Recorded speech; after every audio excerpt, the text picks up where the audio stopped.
आज जो मैं आपको सुना रहा हूं कहानी, शायद सुनने के बाद आपकी आंखों में आ जाएगा पानी। ये कहानी लगन, समर्पण, निष्ठा और साथ की है।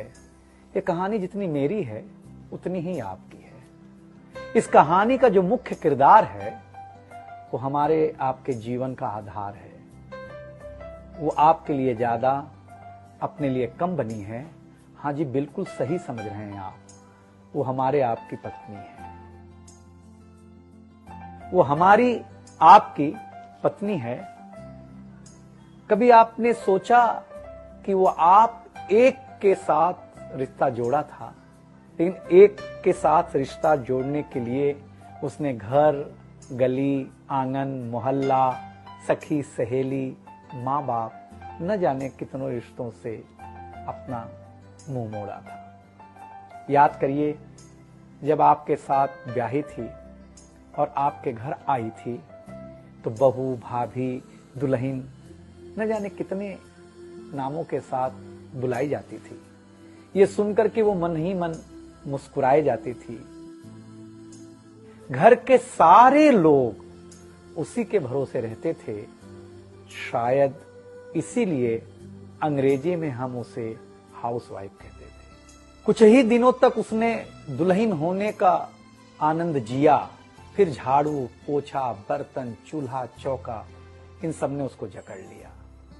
रोज हमारे लिए नाश्ते से लेकर खाने तक कुछ खास रखना, हमारी लंबी उम्र के लिए न जाने कितने उपवास रखना। कुछ महीनों बाद किलकारी गूंजी तो सारे खौफ सजे। वो मां बनी तो हम भी बाप बने। जैसे जैसे वो उम्र की सीढ़ियां चढ़ती गई, जैसे जैसे वो उम्र की सीढ़ियां चढ़ती गई, जवाबदारियां कुछ न कुछ रोज बढ़ती गईं।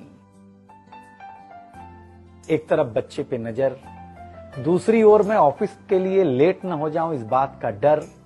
सब कुछ बराबर हो, कुछ रह न जाए, और इस बात पर भी ध्यान कि गैस पर रखा हुआ दूध कहीं बह न जाए।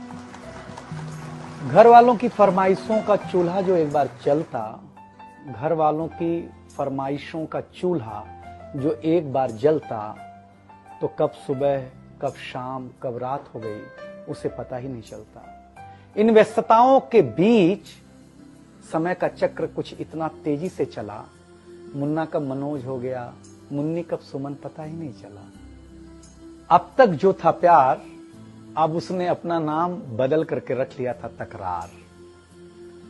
बेटी को लेकर के कहना कि कुछ ज्यादा ही मन बढ़ा रखा है, तुम्हारे प्यार ने इसको सर पे चढ़ा रखा है।